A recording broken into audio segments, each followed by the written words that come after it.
محمد كما صليت على إبراهيم وعلى آل إبراهيم إنك حميد مجيد اللهم بارك على محمد وعلى آل محمد كما باركت على إبراهيم وعلى آل إبراهيم إنك حميد مجيد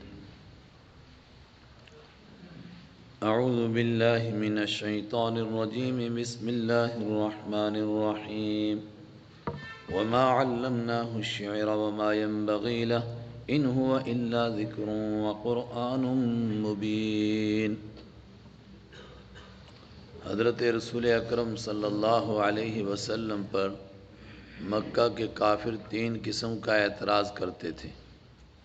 ایک تو نعوذ باللہ یہ کہتے تھے کہ آپ دیوانے ہیں، اور یہ قرآن پاک نعوذ باللہ دیوانوں کی بڑھ ہے۔ جس طرح دیوانگی میں انسان کچھ باتیں کرتا ہے، نعوذ باللہ یہ اس طرح کی باتیں ہیں۔ دوسرا الزام ان کا تھا کہ آپ شاعر ہیں، جس کا جواب اس آیت میں دیا گیا۔ اور تیسرا ان کا اعتراض تھا کہ آپ کے اوپر نعوذ باللہ خاکم بدہن شیاطین آتے ہیں، اور وہ شیطان آپ کو کچھ باتیں بتا جاتے ہیں، اور وہی باتیں آپ لوگوں کو سنا دیتے ہیں اور اسی کو سمجھتے ہیں کہ یہ قرآن پاک ہے۔ قرآن پاک نے جگہ جگہ اس کا جواب دیا ہے۔ یہاں اس کا جواب دیا گیا کہ آپ شاعر نہیں ہیں۔ میں تھوڑا سا اس کا اجمال عرض کرتا ہوں۔ آپ دیوانے نہیں ہیں، اس کا جواب دیا سورہ نون والقلم میں۔ آپ نے پڑھا ما انت بنعمت ربک بمجنون وان لک لعلی خلق عظیم وان لک لاجرا غیر ممنون وانک لعلی خلق عظیم فستبصر ویبصرون بایکم المفتون۔ پہلا جواب یہ دیا کہ آپ کے کام کے اوپر آپ کے لیے ایسا اجر ہے جو کبھی ختم ہونے والا نہیں ہے۔ تو کیا دیوانوں کو دیوانگی پر کوئی اجر ملتا ہے؟ دوسرا جواب دیا انک لعلی خلق عظیم، آپ تو اخلاق کے بلند معیار پر ہیں۔ تو جن کے اتنے اونچے اخلاق ہوں کہ دشمن بھی کہیں اور یہ کہنے پر مجبور ہوں کہ ایسے اخلاق کائنات میں کسی کے نہیں ہو سکتے۔ اللہ اکبر، دشمن بھی یہ کہنے پر مجبور ہوں۔ یہ مضمون لمبا ہو جائے گا، ورنہ آپ کبھی سیرت میں گھس جائیں اور پھر دیکھیں کہ بڑے بڑے معجزے جن لوگوں نے دیکھے مگر ایمان نہیں نصیب ہوا، آپ کے اخلاق کو دیکھ کر ایمان نصیب ہوا۔ میں صرف ایک مثال پیش کرتا ہوں۔ جب آپ ہجرت کر رہے تھے تو آپ کے پیچھے سراقہ بن مالک دوڑا تھا، اور پھر جب قریب پہنچا تو اس کا گھوڑا زمین میں دھس گیا۔ ایک مرتبہ اس نے آپ سے گزارش کی کہ یہ سب آپ کی وجہ سے ہوا ہے، آپ دعا کیجئے میرا گھوڑا نکل جائے گا تو میں آپ کا پیچھا نہیں کروں گا۔ آپ نے دعا کی، اس کا گھوڑا نکلا۔ اس نے پھر آپ کے پیچھے دوڑنے کی کوشش کی، اس کا گھوڑا پھر زمین میں، پتھریلی زمین، پتھروں میں گھٹنوں سے زیادہ دھنس گیا۔ اس نے پھر دعا کی، پھر گھوڑا نکلا، اس نے پھر آپ کا پیچھا کیا۔ پھر تیسری مرتبہ جب اس کا گھوڑا نکلا تو اس نے پکی توبہ کی، مگر آپ توبہ کس سے کی کہ آپ کا پیچھا نہیں کروں گا، اور جو ادھر لوگ آئیں گے میں ان کو بھی واپس کروں گا کہ اس طرف کوئی نہیں ہے۔ لیکن جب آپ نے اس کو کہا کہ تم اللہ کے دین کو قبول کر لو تو اس نے کہا لا ابغی، مجھے اس کی ضرورت نہیں ہے، صاف کہہ دیا۔ کتنا بڑا معجزہ دیکھا، ایمان نہیں نصیب ہوا۔ البتہ اس نے وعدہ کیا کہ میں واپس جاؤں گا، کسی کو پتہ نہیں دوں گا، اس طرف جو آئے گا ان کو بھی واپس کروں گا۔ اور نکلتے ہوئے اس نے آپ سے کہا کہ مجھے امن کا ایک پروانہ لکھ دیجئے، مجھے لگتا ہے کبھی آپ کی حکومت ہوگی اور اس وقت میں مجھے امن کی ضرورت ہوگی۔ اور وہ آپ نے بھی اس کو فرمایا تھا سراقہ تیرا کیا حال ہے جب تو کسریٰ کے کنگن پہنے گا، ایمان نصیب ہوگا اور ایمان والوں کی طرف سے ایک ادنا سپاہی بن کر جائے گا، اور ایران فتح ہوگا اور کسریٰ کے کنگن آئیں گے تو تجھے وہ ملیں گے غنیمت میں۔ اور ملے سراقہ بن مالک بن جوشم کو، آپ نے پروانہ لکھ دیا۔ اتنا بڑا واقعہ دیکھا مگر ایمان نہیں لایا، اور ایسے سینکڑوں واقعات ہیں، یہ ہمارا موضوع نہیں ہے اس وقت۔ لیکن مکہ فتح ہوا، مکہ کے بعد حنین فتح ہو گیا۔ حنین سے آپ واپس تشریف لائے، سراقہ بن مالک بھی پہنچے جعرانہ میں، جہاں سے آپ عمرے کا احرام باندھتے ہیں، یہاں سے آپ نے عمرے کا احرام باندھنا تھا۔ یہاں سراقہ خاموشی سے دیکھ رہا ہے، کیا دیکھا؟ وہ حملہ کرنے کے لیے جو حنین والے آئے تھے ان کو بھی آزاد کیا گیا اور فری میں آزاد کیا، اور جب ان کو بانٹ دیا گیا تھا تو آپ صلی اللہ علیہ وسلم خود ان کی سفارش کے لیے کھڑے ہوئے۔ سراقہ نے دیکھا ایک عورت آئی اور اس نے کہا کہ میں تمہارے نبی کی بہن ہوں، تو اس کو معاف کیا گیا، اور جب آپ کو بتایا گیا یہ کہتی ہے کہ میں آپ کی رضاعی بہن ہوں، اس نے کہا جی میں حلیمہ کی بیٹی ہوں، حلیمہ سعدیہ کی، اور بچپن میں نے آپ کو اپنی گود میں کھلایا ہے، اور ایک وقت آپ نے میرے ہاتھ پر کاٹا تھا، ابھی تک یہ نشان موجود ہے۔ آپ نے اس کو پہچانا، اس کے لیے اپنی چادر بچھائی۔ ابو داود کی روایت ہے ایک بوڑھی بھی آئی لڑکھڑاتی ہوئی، آپ نے اس کے لیے بھی اپنی چادر بچھائی۔ پوچھنے والوں نے پوچھا یہ کون ہے؟ کہا یہ میری رضاعی والدہ حضرت حلیمہ ہے، اسی خاندان کی ہے۔ یہ سب کچھ جب سراقہ بن مالک نے دیکھا اس سے رہا نہیں گیا، کلمہ پڑھ کے یہاں سے واپس کیا۔ انک لعلی خلق عظیم، کیا دیوانوں کے کوئی اخلاق ہوتے ہیں؟ اس کا جواب دے دیا۔ دوسرا اعتراض تھا کہ نعوذ باللہ آپ کے اوپر شیطان آتے ہیں اور یہ شیطان آپ کو باتیں سکھاتے ہیں۔ سورہ شعراء کے آخر میں اس کا جواب دیا وما تنزلت به الشیاطین، اس قرآن کو شیطان لے کر نہیں اتر سکتے ہیں۔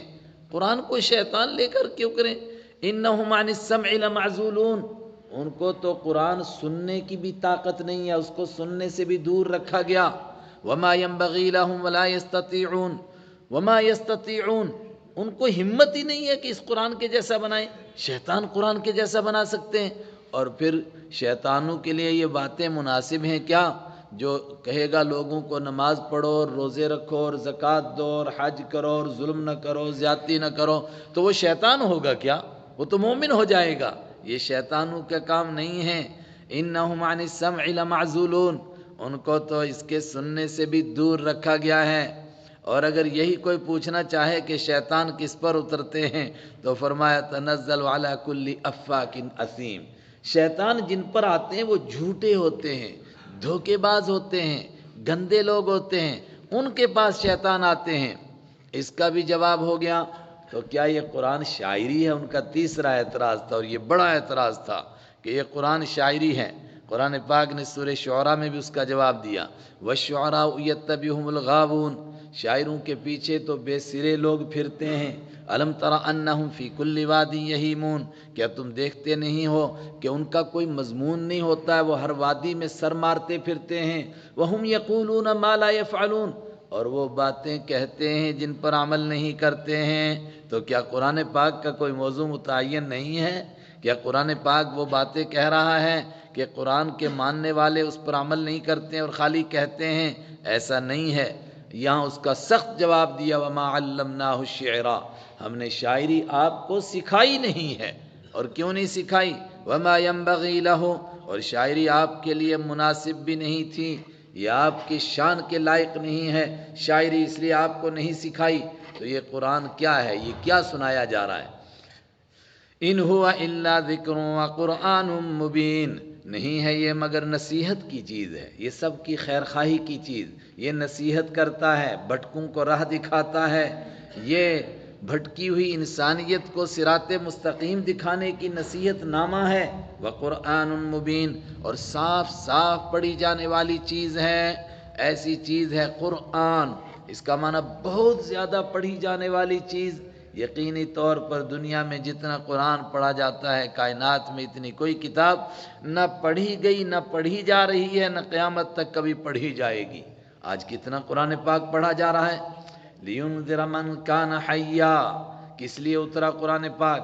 تاکہ آپ ڈرائیں، آپ آگاہ کریں، لِيُنذِرَ، تاکہ آپ آگاہ کریں، مَنْ كَانَ حَيًّا، اس آدمی کو جو زندہ ہے، جس کا دل زندہ ہے، جس کی روح زندہ ہے، جس کی آتما زندہ ہے، اور جو بالکل مر چکا، ظلم کر کر کے، بربریت کر کر کے، زیادتیاں کر کر کے، اور اس کو آخرت کی طرف کوئی دھیان ہی نہیں ہے، تو اس کے لیے قرآن پاک سے بھی کوئی ہدایت کا سامان نہیں ہوگا۔ البتہ وَيَحِقَّ الْقَوْلُ عَلَى الْكَافِرِينَ، کافروں پر بات پکی ہو جائے گی۔ قیامت کے دن وہ عذر نہیں کر سکیں گے کہ ہمیں قرآن پاک نہیں سنایا گیا، ہم کو سمجھایا نہیں گیا۔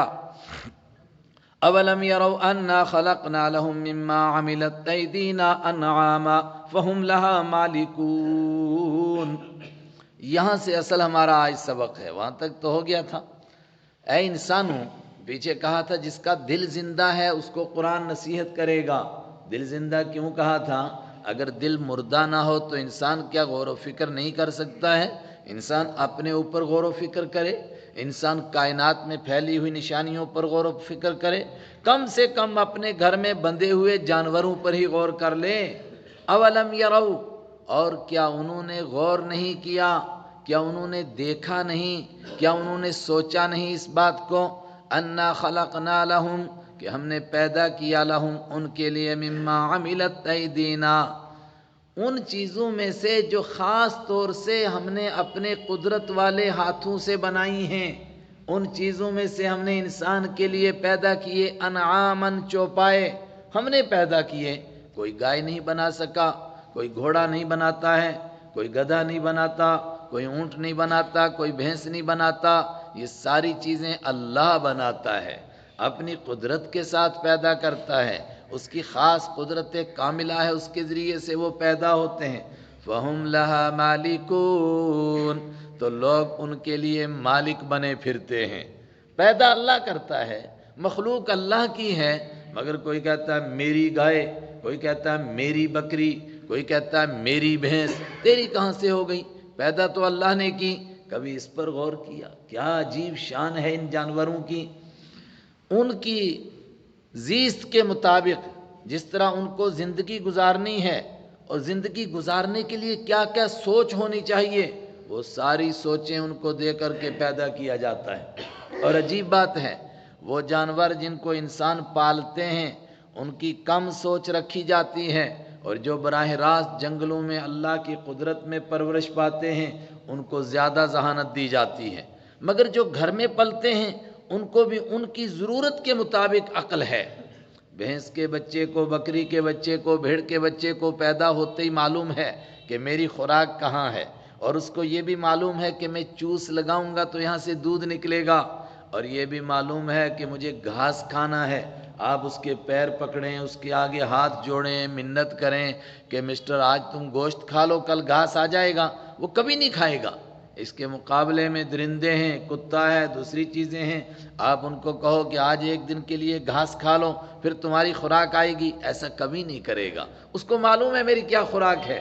اس کے مقابلے میں انسان کا بچہ چونکہ دوسروں کی پرورش میں ہے، دوسروں کا محتاج ہے، اس کو نہیں معلوم میری خوراک کیا ہے، اس کو تو جو آئے اسی کو اندر کرتا جاتا ہے۔ اولم یروا انا خلقنا، کیا نہیں غور کیا انہوں نے اس بات کے اوپر، انا خلقنا لہم، کہ ہم نے پیدا کیا ان کے لیے، مما عملت، ان چیزوں میں سے، عملت ایدینا، جو بنائی ہم نے اپنی خاص قدرت کے ہاتھوں سے۔ کیا پیدا کیے؟ انعامن، چوپائے پیدا کیے۔ ایسے تو ہر چار پائے والے کو انعام کہتے ہیں، لیکن عربی میں جب بھی انعام بولا جاتا ہے تو گھر میں پالے جانے والے جانور، اور وہ گھر میں چار قسم کے جانوروں کو پالتے تھے، وہی ان کے سامنے ہوتے تھے۔ کیا؟ اونٹ اور اونٹنی۔ قرآن پاک نے دوسری جگہ اس کو بیان کیا، وہ کل 8 جانور ہیں۔ کتنے ہیں؟ 8 جانور، اونٹ اور اونٹنی، اور گائے اور بیل، بکرا اور بکری، اور بھیڑ اور بھیڑو، یہ 8 قسم کے جانور وہ پالتے تھے۔ بھینس ان کے یہاں نہیں تھی، تو فوراً ان کو وہی ذہن میں آتے تھے کہ انعام یہ ہیں۔ تمہارے گھر کے اندر جو بندھے ہوئے چوپائے ہیں، کیا ان پر تم نے غور نہیں کیا؟ فَهُمْ لَهَا مَالِكُونَ، پیدا ہم کرتے ہیں، مالک یہ بن جاتے ہیں۔ سبحان اللہ، کوئی پیسے نہیں دیے، کوئی خریدے نہیں، اس کے گھر میں بھینس نے بچہ دیا، یہ اس کا مالک بن گیا۔ فَهُمْ لَهَا مَالِكُونَ، تو وہ اس کے مالک بنے پھرتے ہیں۔ اس سے آگے کی اس سے زبردست بات، وَذَلَّلْنَاهَا لَهُمْ فَمِنْهَا رَكُوبُهُمْ وَمِنْهَا يَأْكُلُونَ، وَذَلَّلْنَاهَا لَهُمْ، اور ان جانوروں کو ہم نے انسانوں کے سامنے عاجز کر دیا ہے، ان جانوروں کو ہم نے انسانوں کا ماتحت بنا دیا ہے۔ بھینسے کے اندر جھوٹے میں کتنی طاقت ہوتی ہے، مگر انسان کا چھوٹا سا بچہ اس کو ہانک لیتا ہے۔ اونٹ میں کتنی طاقت ہے، ایک آدمی نے وہ ویڈیو دکھایا مجھے، اونٹ کو ذبح کرنے والا کوئی آدمی ذرا غافل تھا تو اونٹ کو ذرا موقع ملا تو اس کو کھوپڑی پکڑ کے ایسے پھینک دیا پیچھے کی طرف. کتنی اس میں طاقت ہے، لیکن ایک چھوٹا سا بچہ اس میں نکیل ڈالتا ہے اور ایک کو اونٹ کو آگے لے کر چلتا ہے، باقی سب اس کے پیچھے پیچھے چل رہے ہوتے ہیں. یہ کس نے کیا؟ یہ اونٹ کے مہارت والے کی کوئی مہارت ہے؟ ذللناہا، ہم نے ان کو تمہارے ماتحت کیا ہے. ان کی طاقت تم سے زیادہ ہے، مگر چونکہ تم نے ان سے کام لینا ہے اس لیے ہم نے ان کو تمہارے تابع کر دیا. کیسے تابع؟ فَمِنْهَا رَكُوبُهُمْ، تو ان میں سے کچھ تمہاری سواریاں ہیں. پیچھے گزر چکا کچھ سواریاں وہ ہیں جس میں انسان کی عقل کا دخل ہوتا ہے اور اللہ کی دی ہوئی عقل سے وہ سواریاں بناتا ہے. ان کا تذکرہ بھی گزرا، فرمایا وہ بھی میری قدرت کی نشانیاں ہیں، اس لیے کہ میں نے یہ عقل دی ہے جس سے تم نے یہ بنایا. لیکن کچھ سواریاں وہ ہیں جن کو براہ راست اللہ نے ہی پیدا کیا. اونٹ کو پیدا کیا، گھوڑے کو پیدا کیا، خچر کو پیدا کیا. فَمِنْهَا رَكُوبُهُمْ، تو ان میں سے کچھ تمہاری سواریاں ہیں. کس طرح تمہارے سامنے عاجز ہو جاتے ہیں کہ کوئی آدمی ان پر سواری کرے، کوئی انکار نہیں کرتا ہے. اتنے دن ہو گئے میرے اوپر بیٹھتے ہوئے نا، بیچارہ جب کہو، رات میں دن میں جب کہو تب تیار. اور سورہ عادیات میں ہے تیار ہی نہیں، تم انہیں ایک مٹھی دانہ دیتے ہو، اس کا شکریہ ادا کرنے کے لیے اپنی جان کو خطرے میں ڈال دیتے ہیں، مجموع میں گھس جاتے ہیں، اپنے آپ کو خطرے میں ڈالتے ہیں شکر ادا کرنے کے لیے. اے انسان، کیا اس سے معلوم نہیں ہوا کہ تم اپنے رب کا بڑا ہی ناشکرا ہے؟ گھوڑے تو تیرا شکر ادا کر رہے ہیں مگر تو شکر ادا نہیں کرتا. وَذَلَّلْنَاهَا لَهُمْ، اور ہم نے ان کو ان کے لیے عاجز بنا دیا، ماتحت بنا دیا. فَمِنْهَا رَكُوبُهُمْ، تو ان جانوروں میں سے کچھ تو ان کی سواریاں ہیں. وَمِنْهَا يَأْكُلُونَ، اور ان میں سے کچھ کو وہ کھاتے ہیں، اور جن کو کھاتے ہیں وہ بھی کبھی انکار نہیں کرتے. کبھی مرغا کہیں کہ روزانہ میری ہی گردن کٹتی ہے، آج کے بعد میرے خاندان میں سے کسی کی گردن نہیں کٹے گی. نہیں، اس کا یہی کام ہے، جس کو چاہو اس کو کھا جاؤ. اور جن کو کھانے کے لیے اللہ نے حکم دیا اور جن کو کھانے کے لیے بنایا، ان کا کام ہی یہی ہے. وَمِنْهَا يَأْكُلُونَ، اور ان میں سے کتنوں کو انسان کھاتے ہیں، وہ کبھی انکار نہیں کرتے ہیں. اللہ نے ایسی طاقت دی انسانوں کو کہ ان کو ذبح کر سکیں، ان کو کھا سکیں، کوئی انکار نہیں کرتا. وَلَهُمْ فِيهَا مَنَافِعُ، اور ان جانوروں میں انسانوں کے لیے بہت فائدے ہیں. کتنے فائدے ہیں؟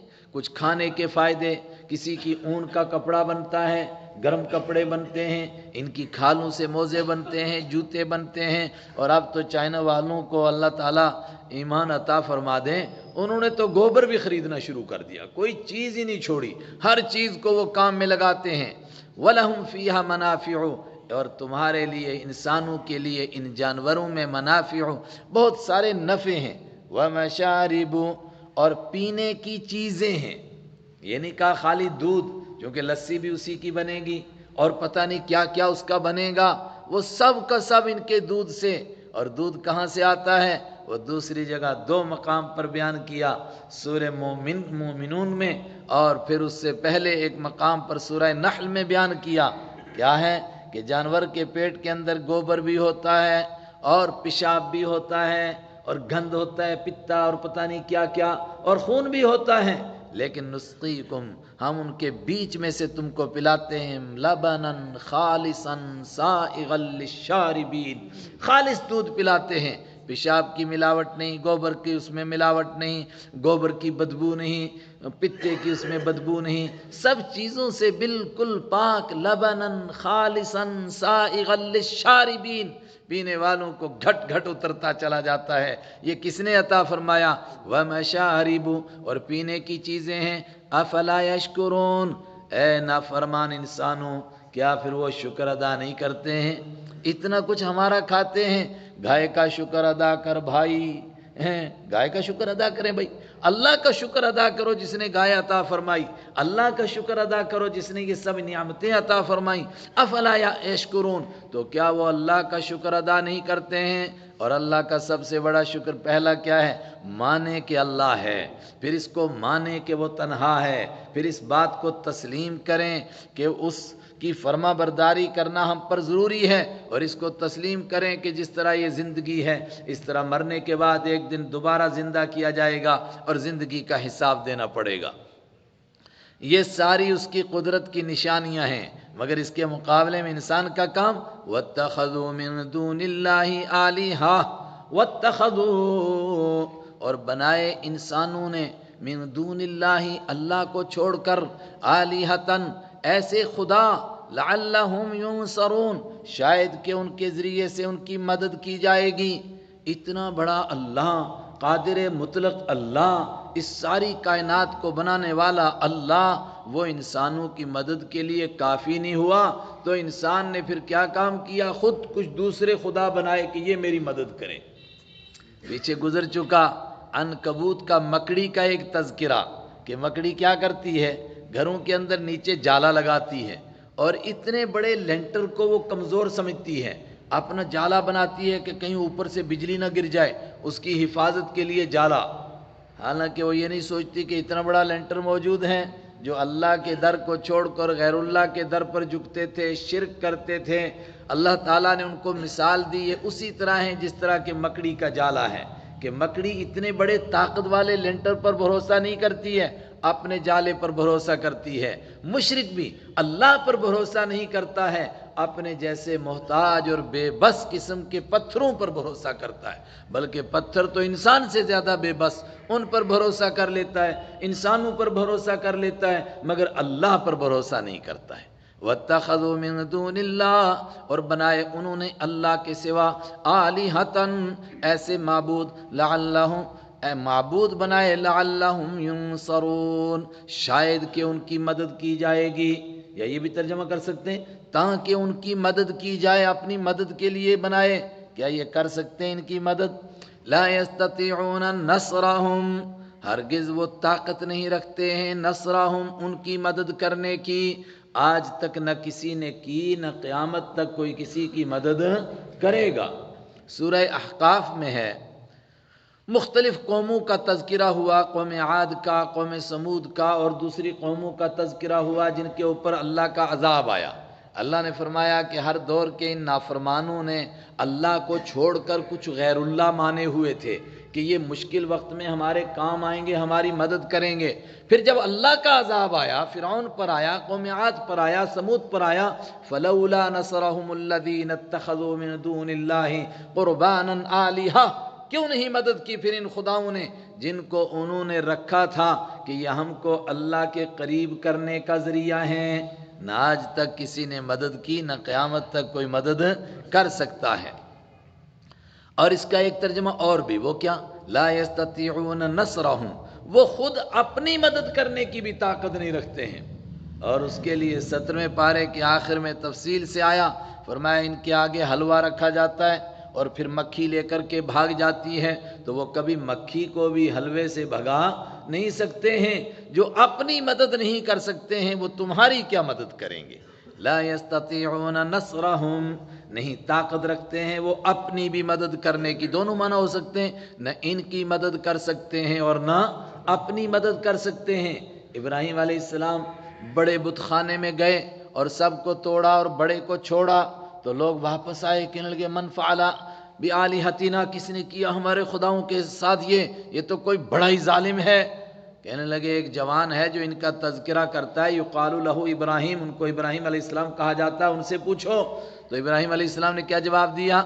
کبیرہم ھذا، بھئی بڑا تو یہ موجود ہے نا، یہ تو زندہ ہے، اس سے پوچھو نا کیا ہوا ہے، اور ان سے بھی پوچھو کہ تمہارے ساتھ یہ کس نے کیا ہے۔ انہوں نے کہا تجھے تو معلوم ہے یہ بولتے نہیں۔ کہا جو بولتے نہیں، جو سنتے نہیں، جو چلتے نہیں، جو کھاتے نہیں، جو پیتے نہیں، وہ تم کو کیا دے سکیں گے؟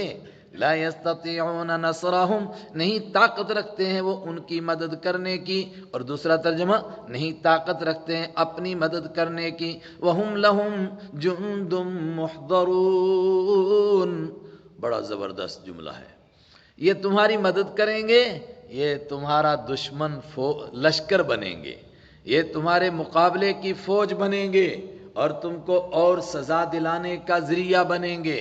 وہ کیسے؟ فرمایا قیامت کے دن یہ جائیں گے اور جن کی پوجا کرتے تھے ان پتھروں کو اور دوسری چیزوں کو بھی لایا جائے گا۔ عیسیٰ علیہ السلام کو، حضرت مریم علیہ السلام کو بھی لایا جائے گا، جن کی لوگ پوجا کرتے تھے۔ تو پھر وہ ان کی مدد کریں گے، وہ اللہ سے کہیں گے اے پروردگار جب تک ہم ان کے بیچ میں تھے ہم تو صرف تیری توحید پھیلاتے رہے، فلما توفیتنی کنت انت الرقیب، جب تو نے مجھ کو آسمان پر اٹھا لیا پھر تو ہی جانتا ہے کس کی پوجا کرتے رہے، میں نے تو کبھی اپنی پوجا کرنے کے لیے ان کو نہیں کہا ہے۔ اور سورہ فرقان کے دوسرے رکوع میں ہے پروردگار پھر ان سے کہے گا انہوں نے تو انکار کر دیا، اب بتاؤ پھر جن پتھروں کو پوجتے تھے ان کو تو ان کے ساتھ ڈالا جائے گا، سزا دینے کے لیے نہیں، اس لیے کہ پتھروں کا کوئی قصور نہیں تھا، صرف ان کی ذلت کو ظاہر کرنے کے لیے۔ پھر ان پتھروں کو آگ لگے گی جن سے اور زیادہ تیز آگ ہوگی، اور جتنے اللہ کے نیک بندے ہوں گے وہ ان کے خلاف کھڑے ہوں گے کہ پروردگار انہوں نے ہمارے بعد شرک کیا، ہم نے کبھی ان کو شرک کرنے کے لیے نہیں کہا۔ اسی کو قرآن نے کہا وَهُمْ لَهُمْ جُنْدٌ مُحْضَرُونَ، اور وہ تو لہم ان کے لیے جندن ایسا لشکر ہوں گے، محضرون جن کو قیامت کے دن حاضر کیا جائے گا اور وہ ان کے خلاف گواہی دیں گے۔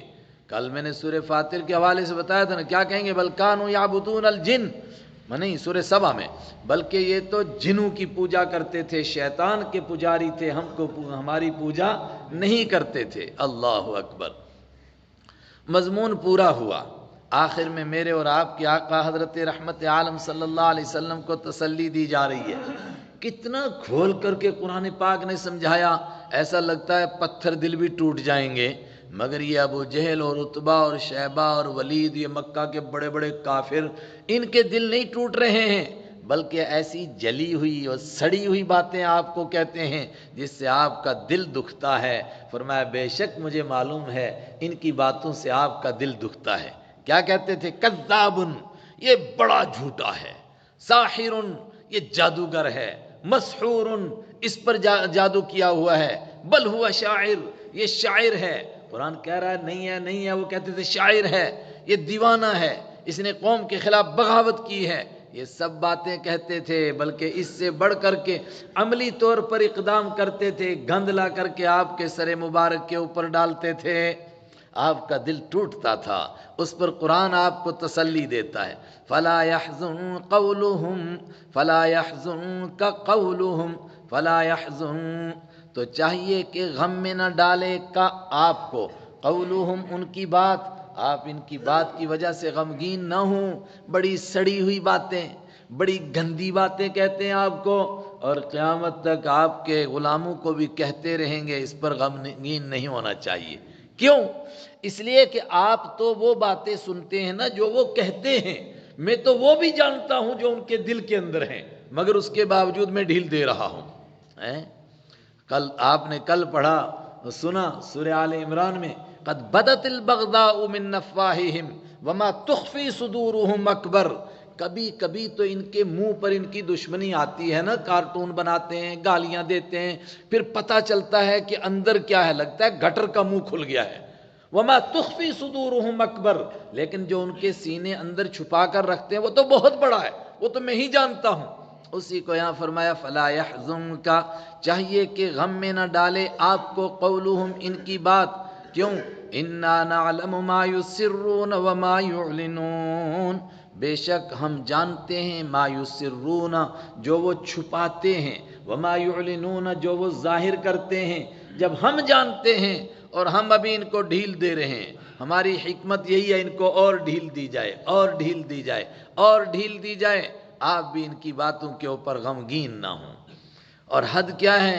اولم یر الانسان انا خلقناہ من نطفہ، اولم یر الانسان، کیا نہیں غور کیا انسان نے، کیا نہیں دیکھا انسان نے؟ یہی انسان، یہ غافل انسان، یہ دشمن انسان جو اللہ کے نبی صلی اللہ علیہ وسلم کو گالیاں دیتے ہیں، کبھی اس کو سوچتے کہ ان کی حیثیت ہی کیا ہے؟ ایک قطرہ ناپاک سے پیدا ہونے والا، ایک مشت خاک، مٹی کی ایک مٹھی انسان، یہ مقابلہ کرتا ہے اللہ کا۔ اولم یر الانسان، کیا نہیں غور کیا انسان نے کیا نہیں سوچا انسان نے انا خلقناہ کہ ہم نے پیدا کیا اس کو من نطفہ ایک قطرہ ناپاک سے پیدا ہوا. ایک لمبا زمانہ ایسا گزرا کہ اس کا نام لینے سے شرم آتی تھی. ایک زمانہ ایسا گزرا کہ اس کا کوئی نام نہیں لیتا تھا. ہم نے ایک قطرہ ناپاک سے اس کو پیدا کیا. فَإِذَا هُوَ خَصِيمٌ مُبِينٌ فَإِذَا هُوَ اچانک جب ہوش آئی، سمجھ آئی، عقل آئی، بڑا ہوا، ٹانگوں سے چلنے لگا، زبان سے بولنے لگا، فَإِذَا هُوَ خَصِيمٌ مُبِينٌ تو اچانک وہ کھلم کھلا جھگڑا کرنے والا بن گیا، جھگڑالو. اللہ کے بارے میں جھگڑے کرتا ہے. کیا جھگڑے کرتا ہے؟ یہ نہیں سوچتا کہ مجھے کس نے پیدا کیا. بھائی میں تو ایک ناپاک قطرہ کیسے پیدا ہو گیا؟ ماں کے پیٹ کے اندر کس نے انتظام کیا؟ آنکھیں کس نے بنائیں؟ یہ جسم کس نے بنایا؟ اندر کا نظام کس نے بنایا؟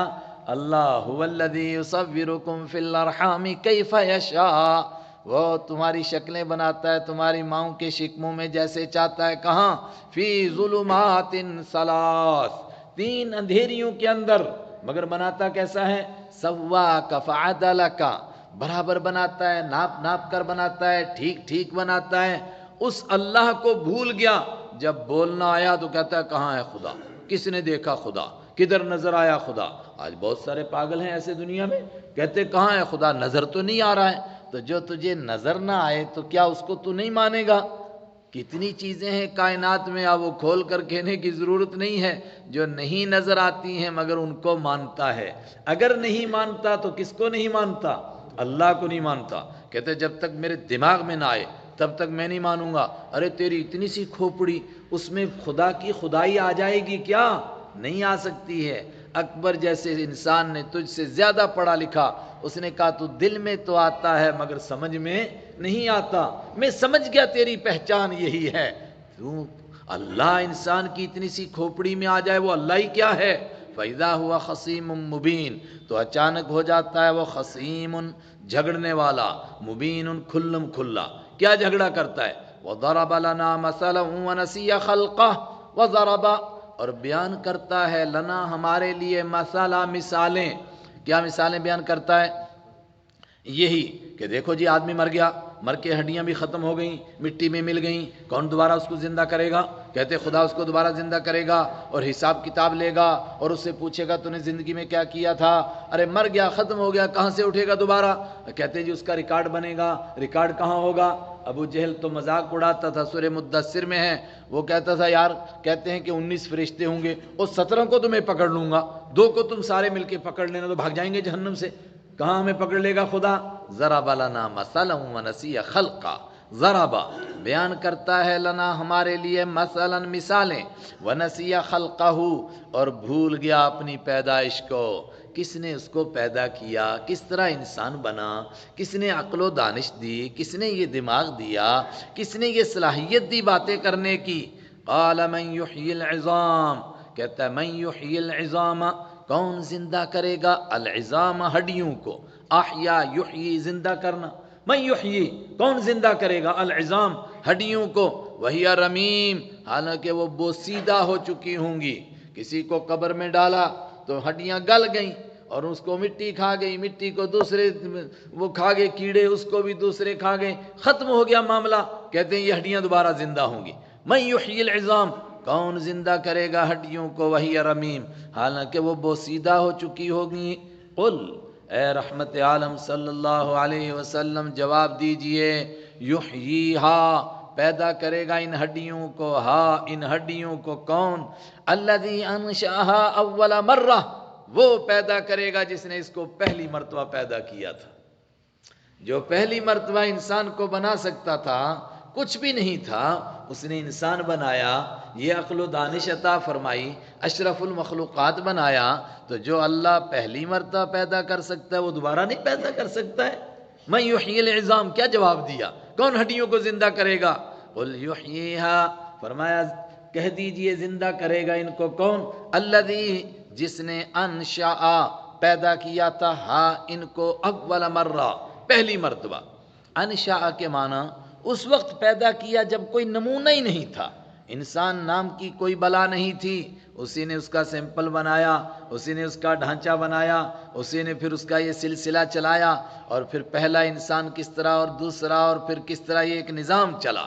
انشا، بغیر نمونے کے اس نے پیدا کیا پہلی مرتبہ۔ جب وہ پہلی مرتبہ پیدا کر سکتا ہے تو دوبارہ نہیں پیدا کر سکتا۔ وَهُوَ بِكُلِّ خَلْقٍ عَلِيمٌ، اور وہ ہر طریقے سے پیدا کرنا جانتا ہے۔ وَهُوَ بِكُلِّ خَلْقٍ، وہ ہر ایک پیدائش کو علیم جاننے والا ہے، یعنی بغیر نمونے کے پیدا کر دے، قطرہ ناپاک کو انسان بنا دے، اور انسان جلا دیا گیا، آگ میں راکھ ہو گیا، پھر دوبارہ زندہ کر دے۔ انسان کو پرندے کھا گئے اور وہ پرندے بھی مر گئے، پھر دوبارہ زندہ کر دے۔ انسان کو قبر میں ڈالا گیا اور وہ گل گیا، سڑ گیا، ختم ہو گیا، پھر دوبارہ زندہ کر دے۔ وَهُوَ بِكُلِّ خَلْقٍ عَلِيمٌ، وہ ہر طریقے سے پیدا کرنا جانتا ہے۔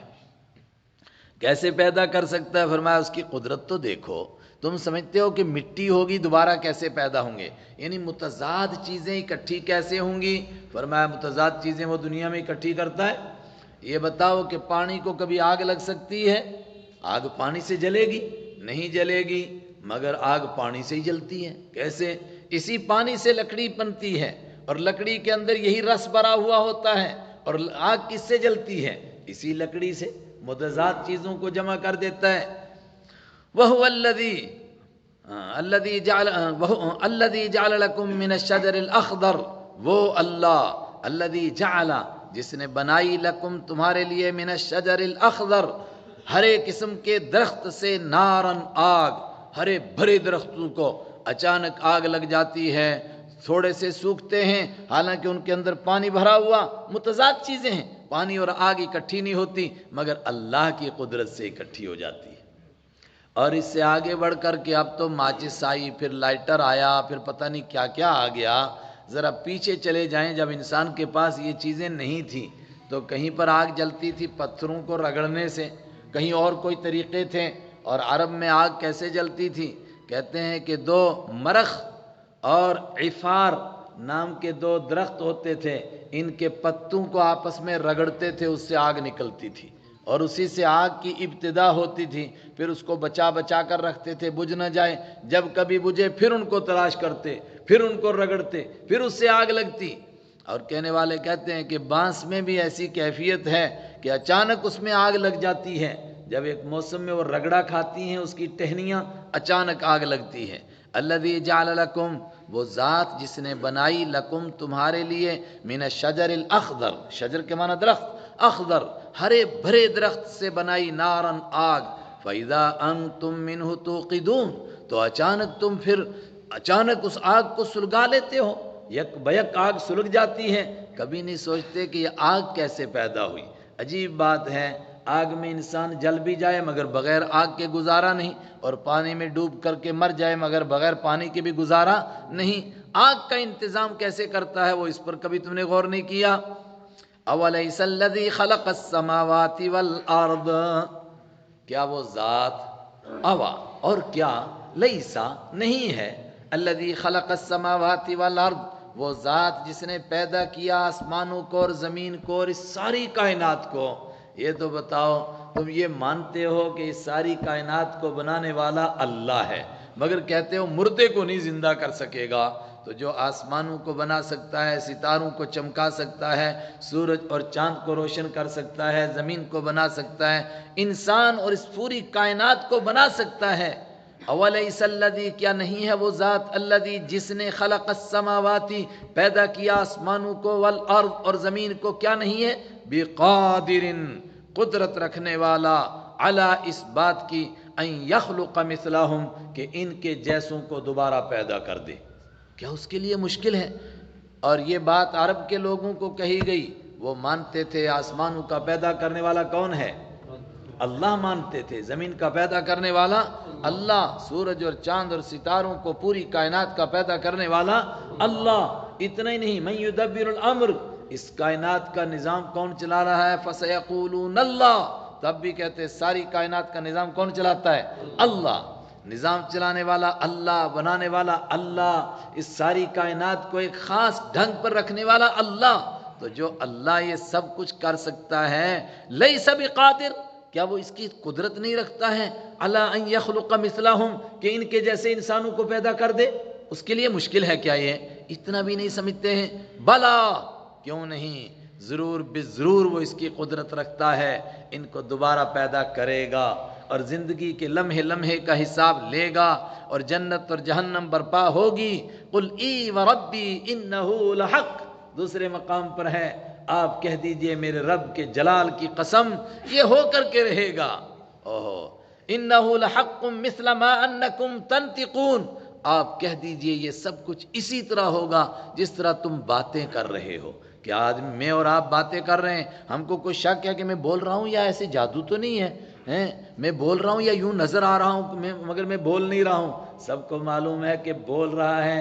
جس طرح تمہیں اپنے بولنے میں کوئی شک نہیں، اسی طرح قیامت کے آنے کے بارے میں بھی کوئی شک نہیں، آئے گی قیامت اور یہ سب کچھ ہوگا جو کہا جا رہا ہے۔ بھلا ہاں ہاں کیوں نہیں، وَهُوَ الْخَلَّاقُ الْعَلِيمُ، اور وہی تو بہت زیادہ پیدا کرنے والا ہے، العلیم بہت جاننے والا ہے۔ انما امرہ، اصل مسئلہ دوسرا ہے۔ انسان ایک چیز دیکھتا ہے، جو دیکھتا ہے وہ اس کی سمجھ میں آتی ہے۔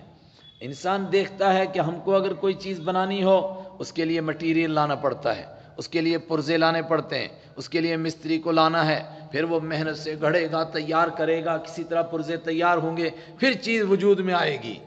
اللہ تعالیٰ کو سوچتے ہیں شاید اس کو بھی ایسے ہی کرنا ہے، فرمایا اس کی یہ شان نہیں ہے۔ ہڈیاں گل گئیں، مٹی میں مل گئیں، اب وہ تلاش کرے کہ کہاں ہیں ان کے ذرات، نہیں اس کو تلاش کرنے کی ضرورت نہیں ہے۔ اس کا کام کیا ہے؟ انما امرہ، بے شک اللہ تعالیٰ کا کام ہے، اس کا معاملہ ہے، اس کا طریقہ کار ہے۔ اذا اراد شیئا، جب وہ کسی چیز کے بارے میں ارادہ کرتا ہے کہ اس چیز کو بنانا ہے، اس کو وجود میں لانا ہے، تو کیا ہوتا ہے؟ ان یقول لہ، کہ وہ اس چیز سے کہتا ہے کن، ہو جا، بس اتنا اس کو کہنا، ہو جا، فیکون، تو وہ چیز ہو جاتی ہے۔ لیکن یہاں بھی ایک راز ہے،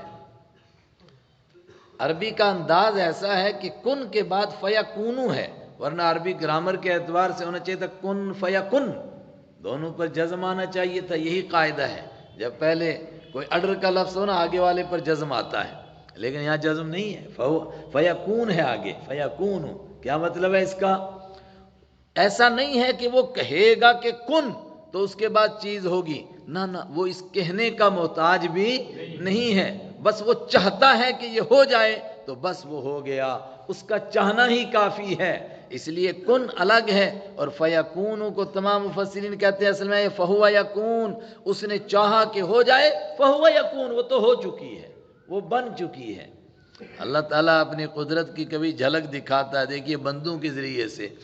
آج انسان کیا کیا ترقی کر رہا ہے، اگر 100 سال 150 سال پیچھے چلے جائیں اور لوگوں کو بتائیں جی ایسا ایک دور آئے گا کہ کہیں لوگ ہوں گے ادھر ادھر اور باتیں بھی کریں گے اور ایک دوسرے کو دیکھیں گے بھی، تو یقینی طور پر لوگ کہتے ہیں کہ پاگل ہو گیا، اس کا دماغ خراب ہے اور اس کو پاگل خانے میں جمع کرو۔ لیکن آج باتیں بھی کر رہے ہیں اور ایک دوسرے کو دیکھ بھی رہے ہیں۔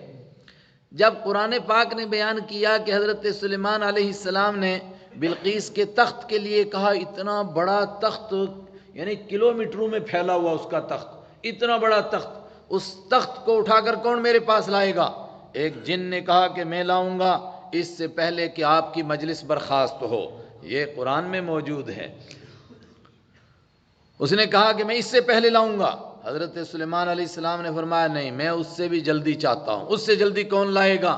قال الذي عنده علم من الكتاب انا آتيك به قبل ان يرتد اليك طرفك۔ اس آدمی نے کہا جس کے پاس کتاب کا علم تھا، اس نے کہا حضرت ایسے اوپر آپ دیکھ رہے ہو، یوں نیچے دیکھیں، اس سے پہلے لے آؤں گا میں۔ فلما رآه مستقرا عنده قال هذا من فضل ربی۔ حضرت سلیمان علیہ السلام نے یوں دیکھا، ارے وہ تو آ بھی گیا تخت، اتنا جلدی آ گیا۔ جب اللہ تعالیٰ اپنے نام کی برکت سے دنیا میں ایسا کرا سکتا ہے تو اس کے لیے یہ چیزیں وجود میں لانے کے لیے کچھ کرنا ہے۔ ابھی پیچھے گزرا، ان ہوا الا صیحۃ واحدہ، ایک چیخ ہوگی، بس اسی چیخ سے سارے زندہ ہو گئے اور سب محشر کی طرف دوڑ رہے ہوں گے، کأنہم الی نصب یوفضون، دوڑ رہے ہیں، کیا کرنا ہے جناب، جلدی پہلے کون پہنچے، یہ میں کام کر رہا ہوں۔ اللہ اکبر۔ تو بندہ جب بھی ٹھوکر کھاتا ہے اس کی بدقسمتی کیا ہے، کبھی اللہ کو اپنے اوپر قیاس کرتا ہے اور کبھی نعوذ باللہ اپنے کو خدا پر قیاس کرتا ہے۔ اللہ کو خدا بندے پر قیاس کرتا ہے تو کیا سوچتا ہے کہ کسی بڑے افسر کے پاس ملنا ہو تو پھر ایسے نہیں جاتے اس کے پاس سیڑھیاں لگاتے ہیں، اس سے ملتے ہیں، اس سے ملتے ہیں، اس سے ملتے ہیں، اس سے ملتے ہیں، لاسٹ میں جا کر بڑا افسر ملتا ہے۔ ایسا تھوڑا ہے کوئی سیدھا ہی چلا جائے۔ تو خدا تعالیٰ کے لیے، پروردگار کے لیے بھی مکہ کے کافر یہی سوچ رکھتے تھے۔ قرآن پاک نے کہا فَلَا تَضْرِبُوا لِلَّهِ الْأَمْثَالَ، اللہ کے لیے یہ مثالیں مت پیش کرو۔ کیا تم نے اللہ کو بندوں پر قیاس کر رکھا ہے؟ بھئی بندے تو محتاج ہیں، ان کو معلوم ہی نہیں کہ کیا ہو رہا ہے دنیا کے اندر، پھر ان کو جا کر کے کوئی بتاتا ہے، تو کیا اللہ اس طرح محتاج ہے؟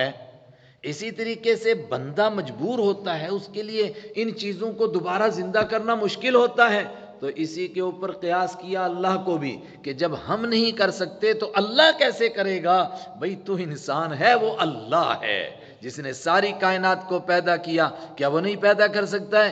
انما امرہ، بے شک اس کا معاملہ، اس کا حکم اتنا ہے، اذا ارادہ، جب وہ ارادہ کر لے، شیئن کسی چیز کا، ان یقولا، کہ وہ کہتا ہے اس چیز سے، لہو اس کو، اس چیز کے لیے کہتا ہے یعنی چاہتا ہے، کن، ہو جا، فیکون، تو بس وہ ہو گئی، اس کے لیے اس کے علاوہ کچھ بھی نہیں کرنا ہے۔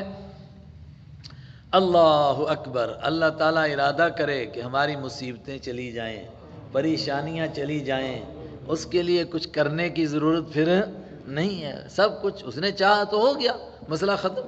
فَسُبْحَانَ الَّذِي بِيَدِهِ مَلَكُوتُ كُلِّ شَيْءٍ وَإِلَيْهِ تُرْجَعُونَ۔ کہاں ختم کیا جا رہا ہے سورت کو؟ حضرت شاہ ولی اللہ رحمۃ اللہ علیہ نے اس پر بحث کی کہ صورتیں شروع کیسے ہوتی ہیں، پھر اس پر بحث کی کہ صورتیں ختم کیسے ہوتی ہیں۔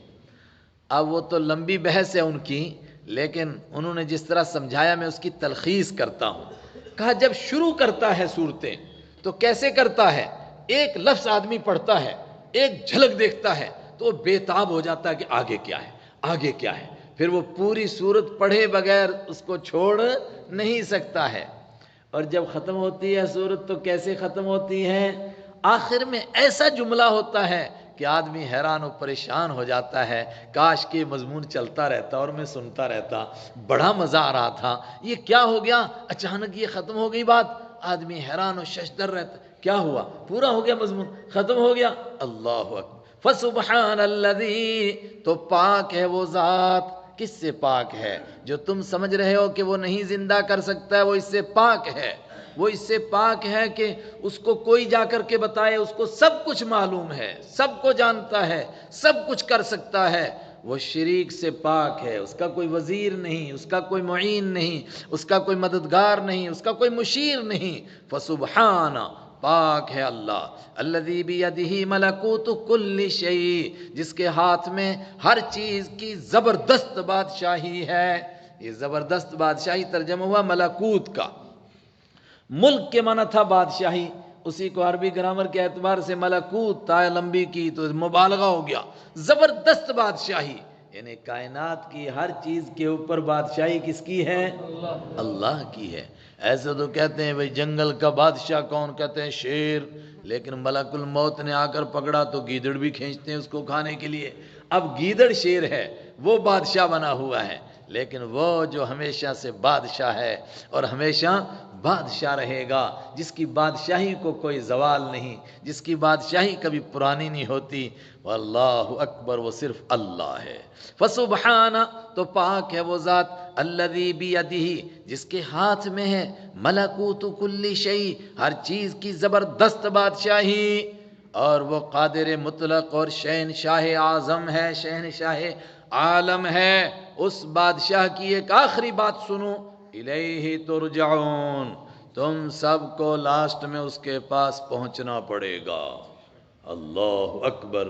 کسی بڑے بادشاہ کا نام لیں، بڑے بادشاہ کا رہنے دو جی، کوئی میرے جیسا ڈرپوک آدمی ہو نا اور اس کو آ کر کے کہتا ہے جناب تو انو صاحب بلاندے پے نے، ہائے ہائے صاحب تو بیچارہ پتہ نہیں کیا مصیبت آئی، کیا ہوگا۔ پروردگار کہہ رہا ہے میرے بندو تم کو میری عدالت میں آنا پڑے گا۔ اوہو، فسبحان الذی، پاک ہے وہ ذات، الذی بیدہ، جس کے ہاتھ میں ہے ملکوت کل شیء، ہر چیز کی بادشاہی، وإلیہ ترجعون، اور اسی کی طرف تم کو لوٹ کر کے جانا ہے۔ اب جب نزا کے عالم میں کوئی ہو اور اللہ کرے کہ قرآن پاک سمجھنے والا ہو، اس کے سامنے جب سورہ یاسین پڑھی جائے گی تو اس کے اوپر موت کی سختی آسان نہیں ہو جائے گی، سارا دھیان اس کا اس کی طرف چلا جائے گا۔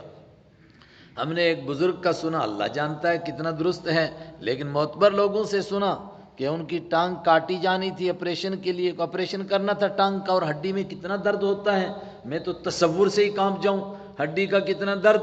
تو اس کے لیے ان کو بے ہوش کیا جا رہا تھا، انہوں نے کہا نہیں یہ بے ہوش کس لیے کرتے ہیں، اس سے درد نہیں ہوتا۔ کہا درد ہوتا ہے، درد کا احساس نہیں ہوتا، ہم احساس مار دیتے ہیں۔ تو انہوں نے کہا احساس مارنے کا کیا فائدہ ہے، ایسے کر لو آپریشن۔ انہوں نے کہا برداشت نہیں ہوگا۔ تو مگر کیا گیا آپریشن، برداشت کیا۔ کہا کیسے؟ کہا میں موت کا تصور کر رہا تھا، کس طرح آئے گی، کس طرح جان نکلے گی، کس طرح قبر میں پہنچیں گے، پھر محشر کا میدان کیسا لگے گا۔ کہا ابھی تو مراقبہ پورا ہی نہیں ہوا، میں تو ابھی محشر کے میدان میں ہی تھا، وہاں بھی جنت جہنم کا فیصلہ ہو رہا تھا، تو تم نے کہا آپریشن پورا ہو گیا۔ لیکن یہ بڑی اونچی بات ہے، میرے جیسے آدمی کو کہنا بھی یہ مناسب نہیں لگتا ہے، لیکن ہاں ایسے بندے ہو سکتے ہیں۔ آخر حدیث میں نہیں ہے کہ حضرت علی رضی اللہ تعالیٰ عنہ کی ٹانگ میں تیر گھس گیا، اور تیر جاتا تو آسانی سے ہے مگر اس کے پیچھے وہ پر ہوتے ہیں، اگر کھینچیں گے تو 1-2 کلو گوشت کو ساتھ میں کھینچے گا وہ، تو کیسے نکالیں۔ اس زمانے میں تو یہ بے ہوش کرنے والا اور آپریشن کا نظام اتنا نہیں تھا، مگر اتنا نہ بھی کہیے گا، آپ کہیں یہ سب کچھ نیا ہوا، اتنا بھی نہیں تھا۔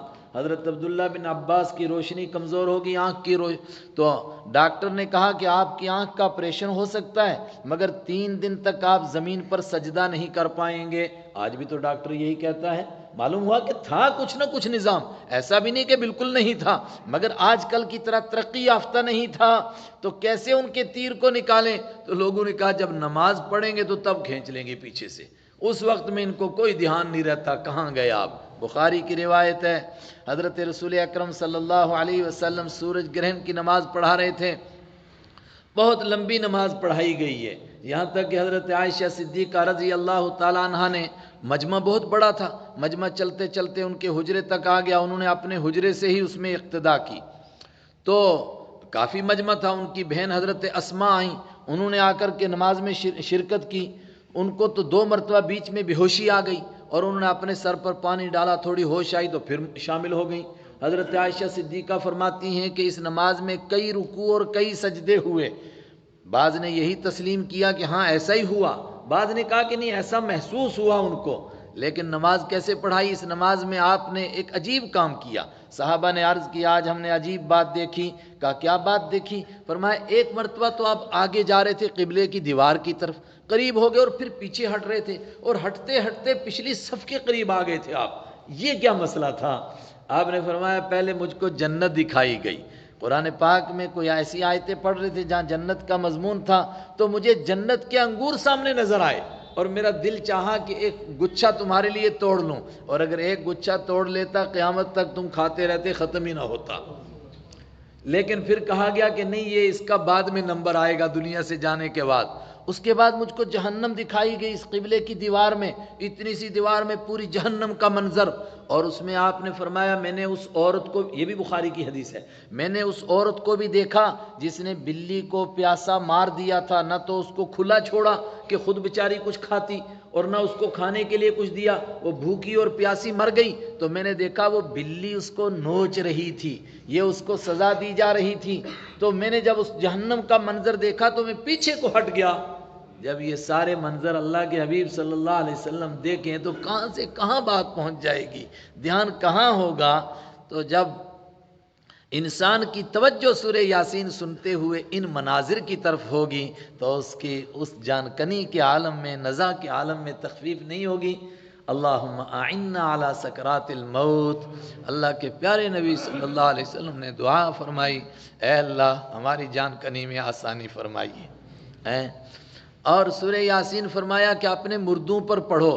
میں نے اس کے دو تشریح کی تھی. ایک تشریح کہ جو جان کنی کے عالم میں ہے اس کے لیے پڑھو، اس کی توجہ ادھر جائے گی. اور دوسرے میں نے یہ بھی کہا تھا کہ مرنے والے کے لیے سورہ یاسین پڑھ کر کے، اللہ کے کلام پڑھ کر کے، چونکہ اللہ کے قرآن کے بعد دعا قبول ہوتی ہے اور سورہ یاسین کا مضمون زبردست، تو یہ قرآن پڑھ کر کے اس کو ثواب پہنچا کر اس کے لیے دعا کریں. آپ اپنے لیے بھی دعا کریں، اپنے تعلق والوں کے لیے دعا کریں. کل میرے بہت گہرے تعلق والے انسپیکٹر منیر صاحب تھے، ان کا انتقال ہو گیا پرسوں، اور ان کے بھائی نے مجھے سب سے پہلا فون کیا، مگر میں آپ کے درس کی وجہ سے نہیں جا سکا، ورنہ ان کے ہم پر کچھ احسانات بھی تھے، وہ یہاں رہے تو میرا دل چاہ رہا تھا میں جاؤں. دعا کریں اللہ ان کی مغفرت فرمائے.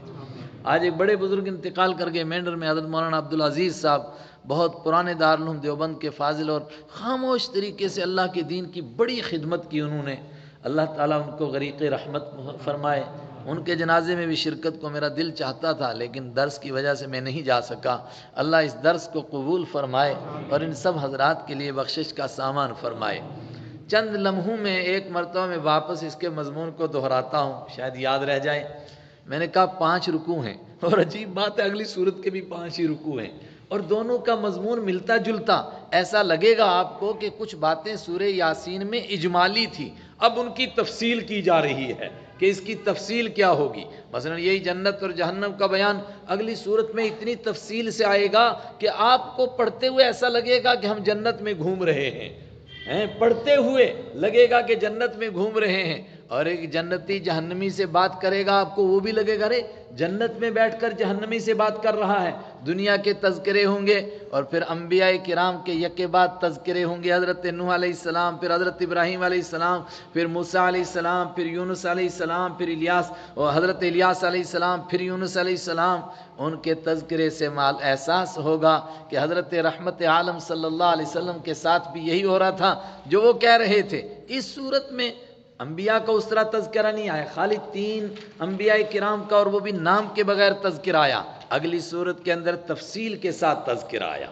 تو اس صورت کے اجمال کو ایک مرتبہ میں نے کہا کہ 5 رکوع، اور ہر رکوع کا ایک مضمون. پہلا رکوع یاسین والقرآن الحکیم انک لمن المرسلین، یہاں سے لے کر واضرب لہم مثلا اصحاب القریہ، یہاں تک تمہید کا مضمون ہے. یہ قرآن اللہ کی کتاب ہے، آپ اللہ کے سچے پیمبر ہیں. یہ قرآن کس لیے اترا ہے؟ تاکہ انسانوں کو آگاہ کیا جائے. لیکن آخر میں فرمایا کس کو آگاہ کیا جائے گا؟ من کان حیا، جو زندہ ہوگا، اور جس کی آتما مر گئی وہ اس سے بھی باز آنے والا نہیں ہے. دوسرے رکوع کے اندر ان 3 بزرگوں کا یا 3 انبیاء کرام کا تذکرہ ہوا جنہوں نے دین کی دعوت دی، اور ایک اس بندے کا تفصیل کے ساتھ تذکرہ ہوا جو شہر کے کنارے سے آیا، اللہ کے دین کے لیے قربانیاں دی. لیکن یہ دور کون سا تھا اور کون سے ظالم لوگ تھے اور کون سی قوم تھی آج تک معلوم نہیں ہے، مگر اس بندے کا نام تو موجود ہو رہا ہے نا، اس کا تذکرہ تو قرآن میں آ رہا ہے. اس کے پیچھے بھی ایک راز ہے، تفصیل نہیں، بس اجمال عرض کرتا ہوں. جمعہ کے دن سورہ کہف پڑھی جاتی ہے. سورہ کہف غار والوں کا تذکرہ. یہ غار والے کون تھے، کس دور کے اندر تھے، کون سا ظالم بادشاہ تھا، کس علاقے کا تھا، وہ ملک کون سا تھا، آج تک معلوم نہیں ہوا اور قیامت تک بھی نہیں معلوم ہوگا. کیوں؟ وہ ظالم بادشاہ چاہتا تھا میرا نام رہے، دنیا میں میری شہرت رہے. فرمایا تیرا کیا نام رہے گا، تیرے ملک کا بھی نام نہیں رہے، پتہ ہی نہیں کس کا تھا. پرانے مفسرین لکھتے تھے ایک شہر، وہ اصل میں بائبل میں آیا ہے، اس کا نام لکھتے تھے افسوس، اور بادشاہ کا نام کیا لکھتے تھے؟ دقیانوس. اور بڑے لوگ سمجھتے دقیانوس کا معنی ہوتا ہے بیوقوف. دقیانوس کا معنی بیوقوف نہیں، وہ بادشاہ اتنا الو کا پٹھا تھا کہ اس کی بیوقوفی اتنی مشہور ہوئی دنیا میں. اب کسی کو بیوقوف کہنا ہو تو اتنا کہنا کافی ہے، دقیانوس آدمی ہے جی، کیا بات کرتے ہو اس کی اتنا مگر وہ بھی خالی لوگوں نے مشہور کیا، ورنہ قرآن نے نہیں بیان کیا کہ کون ہے. وجہ کیا ہے؟ قرآن یہی چاہتا ہے یہ بتانا کہ جو اپنا نام زندہ رکھنا چاہتے ہیں قرآن ان کا نام مٹا دیتا ہے، لیکن جو اپنے آپ کو غاروں میں چھپاتے ہیں ان کا نام صبح قیامت تک زندہ رہتا ہے. اس کے بعد وآیۃ اللہم اللیل، یہاں سے اللہ کی قدرت کی نشانیاں بیان ہوئیں. رات ایک نشانی، دن ایک نشانی، زمین ایک نشانی، آسمان ایک نشان، کیا کیا نشانیاں بیان ہوئیں. اور پھر وَنُفِخَ فِي الصُّورِ، یہاں سے پھر آگے تفصیل سے بیان ہوا قیامت کس طرح آئے گی. اور آخر کا یہ رکوع جو آپ نے پڑھا وما علم یہ یہاں سے شروع ہوا، کہاں سے؟ وَنُعَمِّرْهُ وَمَن نُعَمِّرْهُ نُنَكِّسُهُ فِي الْخَلْقِ. کبھی کبھی آیت چڑھتی نہیں زبان کے اوپر، جمعہ کے دن میں آیت پڑھا چڑھ نہیں رہی تھی، بڑھاپا ہو گیا سمجھو. وَمَن نُعَمِّرْهُ نُنَكِّسُهُ فِي الْخَلْقِ. قرآن پاک مجھے ایسے سیدھا میں بھولتا ہوں پہلے دن سے ہی تو، لیکن مجھے اس طرح کبھی نہیں، میں بھولتا ہوں کہ مضمون مجھے بتائیں تو انشاءاللہ پورے قرآن میں فٹافٹ بتاؤں گا یہ آیت یہ کہاں یہ کہاں یہ کہاں، مگر اب بھولنے لگ گیا ہوں. دعا کیجئے اللہ تعالیٰ بڑھاپے تک حافظہ سلامت رکھے. اللہ کے لیے کوئی مشکل نہیں. اللہ کے حبیب صلی اللہ علیہ وسلم نے دعا فرمائی اللہم انا نعوذ بک من زوال نعمتک. اے خدا جو نعمتیں تو دے چکا ہے ان کے چھن جانے سے تیری پناہ مانگتا ہوں. اے خدا متعنا بابصارنا واسماعنا الی ما ابقیتنا. اے خدا ہمارے کانوں کو، ہماری آنکھوں کو، ہمارے ہاتھوں اور پیروں کو جب تک زندگی ہے تب تک باقی رکھنا، کسی کا محتاج نہ ہوں. اللہ ہم سب کو ایسا ہی بنائے، محتاج نہ ہوں، حافظہ نہ ختم ہو جائے، یاداشت نہ ختم ہو جائے.